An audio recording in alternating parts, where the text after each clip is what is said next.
এর আগে আমরা মোনোবেসিক অ্যাসিড এবং ডাইবেসিক অ্যাসিডের পিএইচ মেট্রিক টাইট্রেশন নিয়ে ডিসকাস করেছি।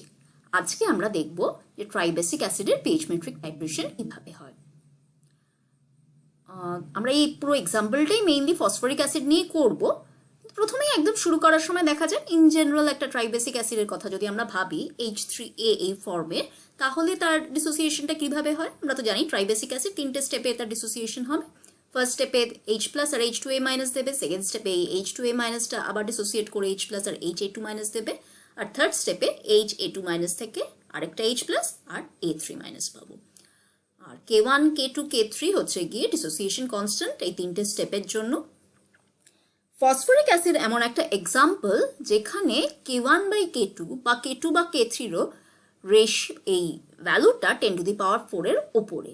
তাহলে এই ধরনের কেসগুলোতে যেটা হয় সেটা হচ্ছে গিয়ে তিনটে শার্প ইনফ্লেকশন পয়েন্ট পাওয়া যায়, এবং এই যে তিনটে আলাদা আলাদা ডিসোসিয়েশন স্টেপ আমরা দেখছি, এই তিনটে স্টেপ কিন্তু মিউচুয়ালি ইন্ডিপেন্ডেন্ট হয়। তার মানে কি, মানে প্রথম স্টেপটা যতক্ষণ না কমপ্লিট হচ্ছে ততক্ষণ সেকেন্ড স্টেপটা শুরু হবে না। তাহলে ফার্স্ট নিউট্রালাইজেশনটা যখন হচ্ছে তখন H3A থেকে H প্লাস আর H2A মাইনাস তৈরি হচ্ছে, তখন কিন্তু কোনো H2A মাইনাস আর ডিসোসিয়েট করছে না। একবার কমপ্লিটলি H2A মাইনাসটা তৈরি হয়ে যাবে H3A থেকে, তারপরে তার ডিসোসিয়েশন শুরু হবে, তারপর সেখান থেকে HA2 মাইনাস তৈরি হবে। আবার যখন H2A মাইনাস থেকে HA2 মাইনাস তৈরি হচ্ছে তখন কিন্তু সাইড বাই সাইড কোনো এই থার্ড রিয়াকশন বা ফার্স্ট রিয়াকশন হবে না। তাহলে আমরা দেখতে পারি যে এই ট্রাইবেসিক অ্যাসিড ফসফরিক অ্যাসিডটা কে অ্যাজ আ মিক্সচার অফ তিনটে মোনোপ্রোটিক অ্যাসিড হিসেবে। ভেরি ম্যাথমেটিক্যাল ক্যালকুলেশনগুলো থিওরিটিক্যাল বেসিসটাতে আসা যাক। তো একটু আগে কার্ভটা দেখে নিই, তাহলে এটা দেখতে বুঝতে সুবিধা হবে। এই হচ্ছে গিয়ে আমাদের পিএইচ মেট্রিক টাইট্রেশনের কার্ভটা। আমরা যেরকম আঁকি, তোমরা এর আগে মোনোবেসিক অ্যাসিড বা ডাইবেসিক অ্যাসিডের ক্ষেত্রেও দেখেছো এই ধরনের কার্ভগুলো। তাহলে এখানে এক্স অ্যাক্সিসে আছে ড্রপস অফ সোডিয়াম হাইড্রোক্সাইড, আর ওয়াই অ্যাক্সিসে আছে পিএইচ। এটা হচ্ছে গিয়ে আমাদের পিএইচ মেট্রিক টাইট্রেশনের কার্ভটা। তো যেহেতু এটা ট্রাইবেসিক অ্যাসিড, আমাদের এখানে তিনটে ইকুইভ্যালেন্স পয়েন্ট থাকার কথা। এটা হচ্ছে গিয়ে আমাদের ফার্স্ট ইকুইভ্যালেন্স পয়েন্ট, হচ্ছে second equivalence point, third equivalence পয়েন্টটা কিন্তু আমরা এখানে পাচ্ছি না। কেন পাচ্ছি না বা আমাদের কি করতে হবে থার্ড ইকুইভ্যালেন্স পয়েন্টটা পাওয়ার জন্য, সেগুলো একটু পরে আসছি। আপাতত ফার্স্ট ইকুইভ্যালেন্স পয়েন্ট আর সেকেন্ড ইকুইভ্যালেন্স পয়েন্টটা নিয়ে ডিসকাস করা যাক। তাহলে ফার্স্ট ইকুইভ্যালেন্স পয়েন্টের জন্য আমাদের number of drops of sodium hydroxide ধরা যাক N1, এবং তার করেসপন্ডিং পিএইচ হচ্ছে PH1।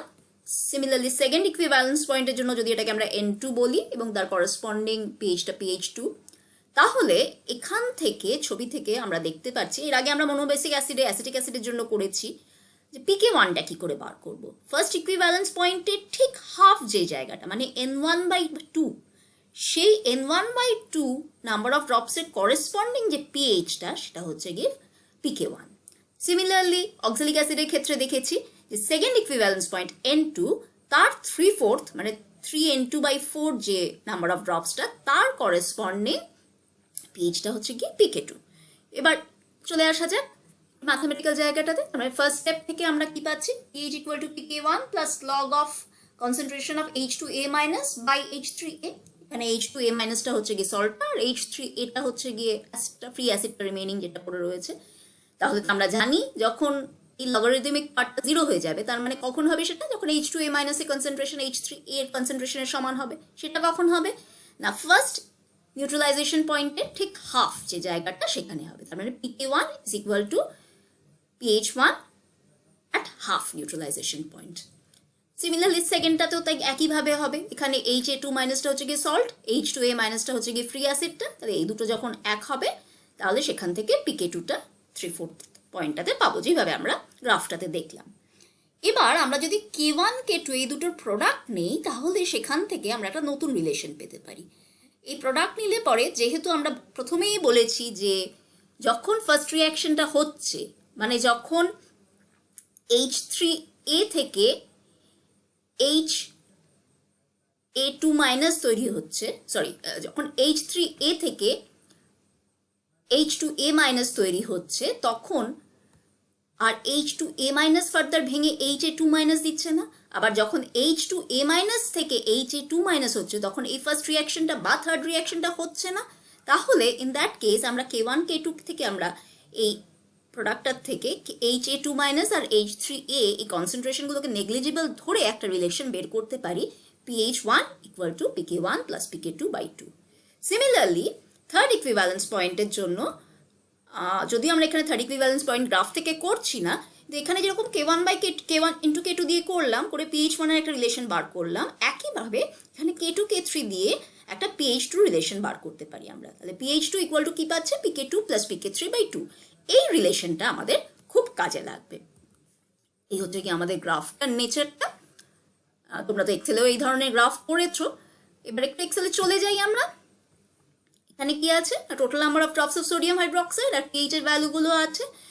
এই total number of drops of sodium hydroxide আর পিএইচ এর এই গ্রাফটা থেকে যদি আমরা প্লট করি, তাহলে যেরকম গ্রাফটা দেখলাম সেটা সেরকম একটা পেতে পারি। ওই পার্টিকুলার গ্রাফটা থেকে আমাদের খুব একটা ক্যালকুলেশনে কোনো সুবিধে হবে না, ওটা জাস্ট একটু কনসেপ্টটা ক্লিয়ার করার জন্য আমাদের দেখতে হয়। নেক্সট আমাদের কি করতে হবে, আমাদের ফার্স্ট ইকুইভ্যালেন্স পয়েন্ট মানে N1 বের করতে হবে, সেকেন্ড ইকুইভ্যালেন্স পয়েন্ট N2 বের করতে হবে। তার জন্য আমরা এর আগে যেভাবে করেছি ডাইবেসিক অ্যাসিডের ক্ষেত্রে, মোনোবেসিক অ্যাসিডের ক্ষেত্রে, সেই একইভাবে করব। মিন নাম্বার অফ ড্রপসটা ক্যালকুলেট করব আর ডিপিএইচডিএনটা ক্যালকুলেট করব। এবার ডিপিএইচডিএনটা ম্যাক্সিমাম কোন কোন জায়গায় হচ্ছে সেখান থেকে ফার্স্ট ইকুইভ্যালেন্স পয়েন্ট এবং সেকেন্ড ইকুইভ্যালেন্স পয়েন্টটা পাবো। তাহলে এখানে আমরা দেখতেই পাচ্ছি 0.4, তারপর 1.5, তাহলে 1.25, তাহলে এইটা হচ্ছে কি আমাদের ফার্স্ট ইকুইভ্যালেন্স পয়েন্টের করেসপন্ডিং ম্যাক্সিমাম, আর এইটা হচ্ছে ফার্স্ট ইকুইভ্যালেন্স পয়েন্ট মানে N1। 8.5 হচ্ছে N1।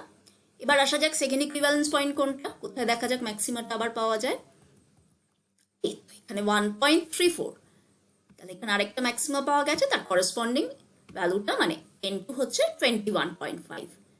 তাহলে আমরা পেয়ে গেলাম 21.5। নেক্সট কাজ কি আমাদের, ইকুইভ্যালেন্স পয়েন্টগুলো তো পেয়ে গেছি। এবারে নেক্সট কাজ হচ্ছে গিয়ে pK1 বের করা, pK2 বের করা, pK3 বের করা এবং ফাইনালি N3 বের করা।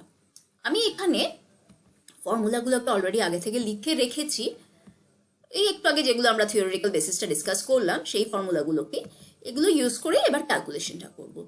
যেভাবে আমরা মোনোবেসিক অ্যাসিড এবং ডাইবেসিক অ্যাসিডে দুভাবে কাজটা করেছি, একটা হেন্ডারসন ইকুয়েশন ধরে এবং তারপর ফোরকাস্ট ফাংশন ধরে, সেই একইভাবে এখানেও করব। তো প্রথমে আসা যাক pK1 ভ্যালুটার জন্য। তো pK1 ক্যালকুলেট করার জন্য কি করতে হবে আমাকে, না ফার্স্ট ইকুইভ্যালেন্স পয়েন্টের আগে অবধি যে রিজিয়নটা একবার সোডিয়াম হাইড্রোক্সাইড ঢালার ড্রপ ওয়াইজ অ্যাড করা শুরু করার পরে ফার্স্ট ইকুইভ্যালেন্স পয়েন্ট মানে 8.5, তার মানে তার আগে অবধি মোটামুটি 8 এই রিজিয়নটা অবধি, যে রিজিয়নটা এইটার জন্য আমরা হেন্ডারসন ইকুয়েশনটা ক্যালকুলেট করতে পারি।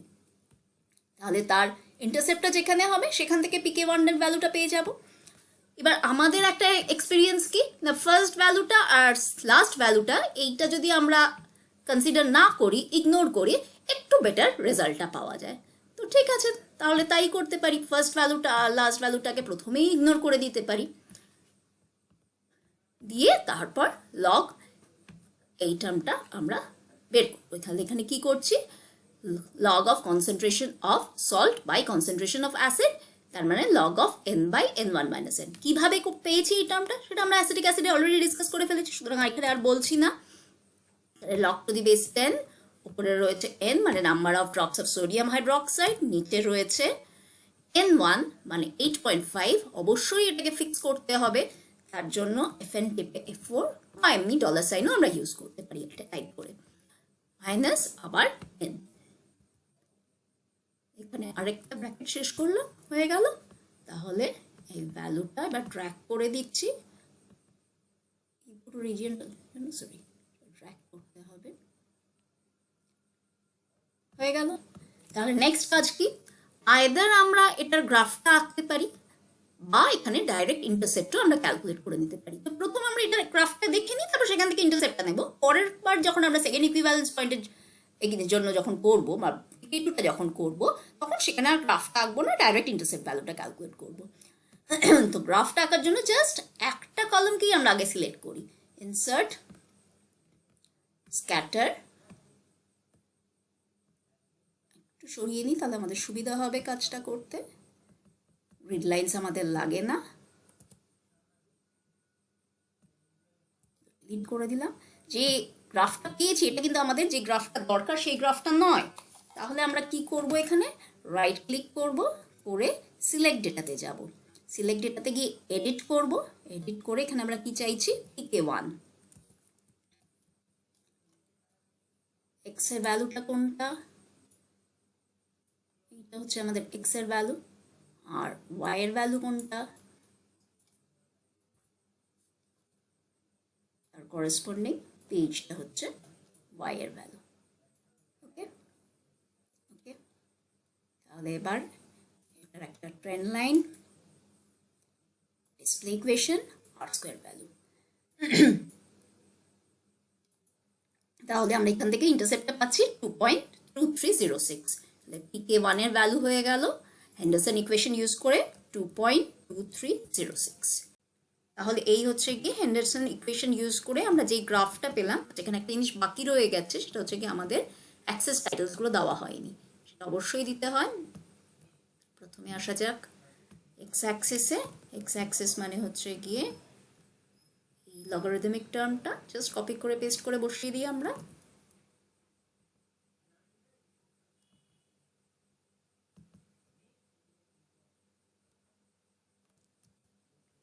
আর নেক্সট হচ্ছে আবার লেআউটে গিয়ে ওয়াই অ্যাক্সিসে রোটেটেড টাইটেল এইচ কাছে নিয়ে আসতে পারি, দেখতে ভালো লাগে। তাহলে আমাদের এই গ্রাফটা কমপ্লিট, এবং গ্রাফ থেকে ইন্টারসেপ্টে আমরা pk1টা পেয়ে গেলাম। হেন্ডারসন ইকুয়েশন ইউজ করে কাজটা আমাদের কমপ্লিট হয়ে গেল। এবার আমরা pk1টাই আবার বের করবো একটা অল্টারনেট উপায়ে। কি করে করবো না, ফোরকাস্ট ফাংশনটা ইউজ করে করব। আমরা তো বাই ডেফিনেশন জানি যে pk1 মানে কি, এই যে ইকুইভ্যালেন্স পয়েন্ট আমরা পেয়েছি n1, এর ঠিক হাফ যে নাম্বার অফ ড্রপ, মানে n1 এর হাফ হচ্ছে গিয়ে কি 8.5/2 মানে 4.25, তাহলে 4.25 ড্রপসের করেসপন্ডিং যে পিএইচটা সেটা হবে আমাদের pk1। এখানে তো আমরা ডাইরেক্ট এখান থেকে ডেটা থেকে পাচ্ছি না, তাহলে ফোরকাস্ট ফাংশনটা ইউজ করে আমরা দেখব যে 4.25 এর করেসপন্ডিং পিএইচটা কত। তার জন্য কি করছি, এখানে 4.25x যার করেসপন্ডিং পিএইচ ওয়াইটা আমাদের দরকার। ওয়াই এর ভ্যালুগুলো কোনটা না, এই পিএইচ এর ভ্যালুগুলো হচ্ছে কি আমার ওয়াই এর ভ্যালু, আর তার করেসপন্ডিং এক্স এর ভ্যালু হচ্ছে এইটা। তাহলে আমরা ফোরকাস্ট ফাংশন ইউজ করেও pk1 পেলাম। ভ্যালুটা কিন্তু আমাদের দুটোই একই লাগছে, 2.23 আর 2.233। তাহলে যেভাবেই আমরা করি না কেন pk1টা দুটো জায়গা থেকে একই ভ্যালু এসছে। নেক্সট আসা যাক pk2টা। প্রথমে একইভাবে হেন্ডারসন ইকুয়েশন ইউজ করব। এখানে আমরা কোন রিজিয়নটা নেব না, ফার্স্ট ইকুইভ্যালেন্স পয়েন্টের পর থেকে সেকেন্ড ইকুইভ্যালেন্স পয়েন্টের আগে অবধি। ফার্স্ট ইকুইভ্যালেন্সের পয়েন্টের পর মানে 8.5 এর পর থেকে নেব, 8.5 এর পর মানে 9 যদি নাও নেই 10 থেকে নেই, আর 21.5 এর আগে অবধি নেব মানে 21 না নিয়ে 20 অবধি নিলাম। একটু এই জায়গাটাকে আমরা হাইলাইট করি, তাহলে কাজ করতে সুবিধা হবে। ঠিক আছে, এর জন্য আমরা লগারিদমিক টার্মটা নেব হেন্ডারসন ইকুয়েশনের। তাহলে আবার লগ টু দি বেস 10, আমরা উপরে অলরেডি ফর্মুলাটা লিখে রেখেছি, n-n1/n2 - n। তাহলে এখানে n হচ্ছে কি এটা, আচ্ছা এখানে কিন্তু আরেকটা জিনিস মিস করে গেছি, সেটা কি না আরেকটা ব্র্যাকেট ওপেন করতে হবে। তাহলে n1টা যেহেতু ফিক্সড কোয়ান্টিটি, তাহলে fn টিপে f4 করে এটাকে ফিক্স করতে হবে। নিউমারেটর শেষ, ডিভাইডেড বাই ডিনোমিনেটর। ডিনোমিনেটরে কি আছে, ডিনোমিনেটরে আছে n2, এটাকেও ফিক্স করতে হবে, মাইনাস n। এবার ডিনোমিনেটরের ব্র্যাকেট শেষ হলো, পুরো লগারিদমিক টার্মে ব্র্যাকেট শেষ হলো, পেয়ে গেলাম। তাহলে পুরোটার জন্য আমরা ড্র্যাগ করে ভ্যালুটা নিয়ে নিচ্ছি, হয়ে গেল। এবার আগেরটাতে যেরকম গ্রাফ এঁকেছিলাম আর এখানে গ্রাফ আঁকবো না, জাস্ট আমরা এই রিজিয়নটার জন্য ইন্টারসেপ্টটা ক্যালকুলেট করব। তাহলে ইকুয়াল টু ইন্টারসেপ্ট। ইন্টারসেপ্টের জন্য আমাদের কি করতে হয়, ওয়াইটাকে নোন ওয়াইগুলোকে আগে সিলেক্ট করতে হয়। ওয়াইগুলো আমাদের এখানে কি পিএইচগুলো, আর তার করেসপন্ডিং এক্সগুলো সিলেক্ট করতে হয়। এটা হচ্ছে কি আমাদের এক্স। তাহলে গ্রাফ না করেও সিম্পলি ইন্টারসেপ্ট ফর্মুলাটা ইউজ করে আমরা pk2টা পেয়ে যাচ্ছি। এবার pk2টা আসা যাক ফোরকাস্ট দিয়ে কিভাবে করব। ফোরকাস্ট দিয়ে করার আগে আমাদের বাই ডেফিনেশন পিকে2 মানে কি সেটা আরেকবার মনে করে নিতে হবে। বাই ডেফিনেশন 21.5 মানে যেটা আমাদের সেকেন্ড নিউট্রালাইজেশন পয়েন্ট ছিল বা N2 ছিল তার 3/4 আগে আমাদের ক্যালকুলেট করতে হবে। 3 স্টার 21.5 বাই 4 16.125, তাহলে এই 16.125 এর করেসপন্ডিং পেজটা হচ্ছে পিকে2, তাহলে সেটাই আমাদের ফোরকাস্ট ফাংশন ইউজ বের করতে হবে। এই 16.125টা কোন রিজিয়নে আছে? এই ব্লু রিজিয়নটা যেটা হাইলাইট করেছিলাম আমরা, তাহলে ইকুয়াল টু ফোরকাস্ট কোন এক্স এর করেসপন্ডিং ভ্যালু না 16.125, তারপর ওয়াই গুলো, ওয়াই কি না পিএইচ গুলো হচ্ছে গিয়ে ওয়াই, আর নাম্বার অফ ড্রপসটা হচ্ছে এক্স। পেয়ে গেলাম আমরা ভ্যালুটা পিকে2 রো। দেখা যাক 6.9 আর 7.13 প্রায় কাছাকাছি, ঠিক আছে, মোটামুটি দুটোই আমাদের রেজাল্ট যেরকম রেঞ্জে হয় সেই রেঞ্জেই আসছে। নেক্সট আমাদের যেটা দরকার সেটা হচ্ছে গিয়ে পিকে3। আমরা একটু আবার গ্রাফটাতে ফিরে যাই। আমরা এখানে আগেই বলেছিলাম বা এখানে দেখাও যাচ্ছে যে আমরা এই যে রেজাল্টটা করছি বা যে এই যে এক্সপেরিমেন্টটা করছি এখান থেকে ডাইরেক্টলি শুধু ফার্স্ট ইকুইভ্যালেন্স পয়েন্ট এবং সেকেন্ড ইকুইভ্যালেন্স পয়েন্ট বের করতে পারছি। থার্ড ইকুইভ্যালেন্স পয়েন্টটা ফসফরিক অ্যাসিডের ক্ষেত্রে 10-এর অনেকটা উপরে হয়। তো 10-এর ওপরে যে রিজিয়নটা হয় সেই রিজিয়নটা আমরা যে ইলেকট্রোডগুলো ইউজ করি তার পক্ষে খুব একটা ভালো নয়। আমাদের ইলেকট্রোডগুলো ওই রিজিয়নে 10-এর অতটা উপরে গেলে খারাপ হয়ে যায়, 10-এর উপরে গেলে খারাপ হয়ে যায়। সেই জন্য ডাইরেক্টলি আমরা থার্ড ইকুইভ্যালেন্স পয়েন্টটা এক্সপেরিমেন্টালি পেতে পারি না। একটা উপায় আছে, সেটা হচ্ছে গিয়ে একবার সেকেন্ড ইকুইভ্যালেন্স পয়েন্টটা পেয়ে যাওয়ার পরে আমরা যদি কিছুটা ক্যালসিয়াম ক্লোরাইড দিয়ে দিই তার মধ্যে, তার মানে ক্যালসিয়াম ফসফেট আর H+ আয়ন তৈরি হচ্ছে। এই H+ আয়নের জন্য পিএইচটা কিছুটা নেমে আসে, তখন আবার নেমে আসার পরে পিএইচটা আবার নর্মাল রক বাই সোডিয়াম হাইড্রোক্সাইড অ্যাড করে আমরা পিএইচ মেট্রিক টাইট্রেশন করতে পারি। কিন্তু এই যে ক্যালসিয়াম ফসফেটের প্রেসিপিটেটটা পড়ছে এটাও আমাদের ইলেকট্রোডগুলোর পক্ষে খুব ভালো নয় আর কাজটা একটু টিডিয়াসও। সেই জন্য আমরা এক্সপেরিমেন্টালি থার্ড ইনফ্লেকশন পয়েন্ট বা থার্ড ইকুইভ্যালেন্স পয়েন্টটা বের করবো না, ফার্স্ট ইকুইভ্যালেন্স পয়েন্ট এবং সেকেন্ড ইকুইভ্যালেন্স পয়েন্টের সাহায্যে ম্যাথামেটিক্যালি আমরা থার্ড ইকুইভ্যালেন্স পয়েন্টটা বার করবো। এই যে ফর্মুলাটা আছে PH2 equal to PK2 plus PK3/2, আমরা অলরেডি PH2 জানি কত, মানে PH2 মানে সেকেন্ড ইকুইভ্যালেন্স পয়েন্টের করেসপন্ডিং N2-র করেসপন্ডিং যে PH এর ভ্যালু, এটা আমরা অলরেডি জানি। কিভাবে বের করি সেটা দেখবো আমরা এক্ষুনি। জানি বলতে আমরা গ্রাফিক্যালি দেখতে পাচ্ছি PH2 মানে কি, এক্সপেরিমেন্টালি কি করে আমরা এক্সেলের সাহায্যে বের করবো সেটা দেখা যাবে। PK2টা অলরেডি বের করে ফেলেছি, তাহলে PH2টা যদি এবার আমরা জাস্ট ক্যালকুলেট করে নিতে পারি PK3টা সেখান থেকে বেরিয়ে আসবে। আর আরেকটা জিনিস সেটা হচ্ছে গিয়ে N3টা হচ্ছে গিয়ে সমান সমান থ্রাইস N1 প্লাস 3/2 N2/2, এটা করে আমরা পাচ্ছি 3 ইন্টু N1/2 প্লাস N2/4, যেখানে N1টা হচ্ছে ফার্স্ট ইকুইভ্যালেন্স পয়েন্ট আর N2টা হচ্ছে গিয়ে সেকেন্ড ইকুইভ্যালেন্স পয়েন্ট। আমরা যেহেতু N1 আর N2 অলরেডি জেনে গেছি, তাহলে N3টা জাস্ট এই ফর্মুলা N1 আর N2 ভ্যালুটা বসিয়ে দিলেই আমরা পেয়ে যাব। তো আবার আমাদের এক্সেলটাতে আমরা ফিরে যাই, একটু পরে আসছি। আপাতত PH2টা কি করে বার করবো সেটা দেখা যাক। PH2টা যে রিজিয়নটাতে আছে, ছবিটা আরেকবার না হয় দেখে নেওয়া যাক। এই রিজিয়নটা এটা খুব একটা লিনিয়ার কিছু রিজিয়ন নয়। এই যদি আমরা এই গ্রাফটার থেকে আমরা বের করতে চাই তাহলে আমাদের এখানে একটা পলিনোমিয়ালি ভাবতে হবে, কনসিডার করতে হবে। তাহলে এই যে পয়েন্টগুলো আমাদের ইকুইভ্যালেন্স পয়েন্টটা কোথায় 21.5, তাহলে 21, 22, 23 এই রিজিয়নটার জন্য আমরা যদি একটা স্ক্যাটার প্লট কনসিডার করি এবং তার জন্য যদি একটা পলিনোমিয়াল ট্রেন্ড লাইন আঁকি, সেকেন্ড অর্ডার পলিনোমিয়াল হলেই হবে, এটা থার্ড অর্ডার হয় না, তাহলে আমরা দরকার নেই পার্টগুলো নিচে নিয়ে আসি, এটাকে একটু অ্যাক্সেস টাইটেলসগুলো দিয়ে দিলে আরও সুবিধা হবে, তো পরে মনে থাকবে না কিসের সাথে কি প্লট করেছি।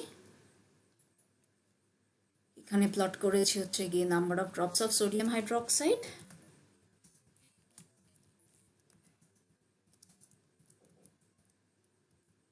আর এখানে প্লট করেছি পিএইচ। তাহলে আমরা এখান থেকে একটা পলিনোমিয়ালের করেসপন্ডিং যে ইকুয়েশনটা এই লাইনটা সেটা পেলাম। এটা হচ্ছে y equal to ax square plus bx plus c এই ফর্মে। তাহলে আমরা যদি এখানে a b c এগুলোকে একটু আলাদা করে লিখে নিই, কাজের সুবিধা হবে, আর কিছুই না। 0.46, 21.12 আর মাইনাস 232.21। তাহলে এ বি সি আমাদের তিনটে লেখা হয়ে গেল। এবার আমরা এই পার্টিকুলার ইকুয়েশনটা সলভ করব। আমরা কি জানতে চাইছি না, আমরা জানতে চাইছি pH2টা কত, তার মানে 21.5 ড্রপসের এগেইনস্টে যে pHটা, তার করেসপন্ডিং যে pHটা সেটা কত। তাহলে পাচ্ছি কি a star x square, x কি 21.5 তার মানে ইনটু যেটা আর কি তার square, plus b star 21.5 plus c. তাহলে পেয়ে গেলাম আমরা 9.235। এই 9.235 হচ্ছে আমাদের পলিনোমিয়াল থেকে যে pH2টা পেলাম। এই কাজটা পলিনোমিয়ালটা না ইউজ করে আমরা আরেকটা ভাবে করতে পারি, সেটা হচ্ছে গিয়ে জাস্ট এই দুটো পয়েন্টের মাঝামাঝি জায়গাটা তো আমরা কনসিডার করি ইকুইভ্যালেন্স পয়েন্ট হিসেবে। তাহলে এই দুটো পয়েন্টের মাঝামাঝিটা আমরা ফোরকাস্ট ফাংশন ইউজ করেও বের করতে পারি। কিন্তু যেহেতু আমরা এখানে তিনটে ডেটা কনসিডার করেছিলাম আর এখানে দুটো করছি, একটু ডিফারেন্স থাকে, খুব আহামরি নয়, মোটামুটি রিজনেবল রেঞ্জের মধ্যেই আসে। তাহলে আমরা ফোরকাস্ট করছি, কি জানতে চাইছি 21.5 এর এগেইনস্টে যে ওয়াই ভ্যালুটা এবং তার করেসপন্ডিং প্রথমে ওয়াই ভ্যালু হচ্ছে কি এইটা, comma x value.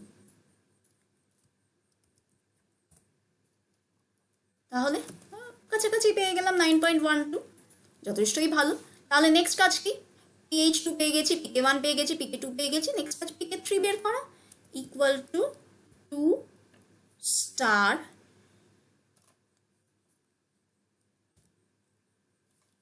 pH2 minus pK2 করলেই আমরা সরি 29 হয়ে গেছে, হয়ে যাচ্ছে 2 star pH2 minus pK2। Similarly একইভাবে এটাকে ড্র্যাগ করে দিলে পাশেরটাও এসে যাবে। তাহলে pK3টা এখানে 11.55 পেলাম কনভেনশনাল মেথড ইউজ করে, আর ফোরকাস্ট ইউজ করে করলে 11.1, মোটামুটি দুটোই রেঞ্জের মধ্যে। আর n3টা কি করে বার করব না, 3 স্টার ব্র্যাকেটের মধ্যে n1/2, এই ব্র্যাকেটটা শেষ, এখানে আছে আরেকটা ব্র্যাকেট পাওয়া উচিত, তাহলে কাজটা সুবিধা হবে করতে,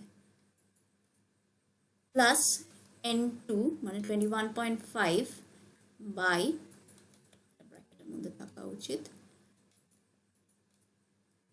4, একটা ব্র্যাকেট ক্লোজড। 28.875 হচ্ছে কি আমার n3, তো সেটা ইউজ করে আমরা ফসফরিক অ্যাসিডের স্ট্রেংথ বের করে ফেলতে পারবো। তাহলে এই হচ্ছে ফসফরিক অ্যাসিড ট্রাইবেসিক অ্যাসিডের pH মেট্রিক টাইট্রেশন।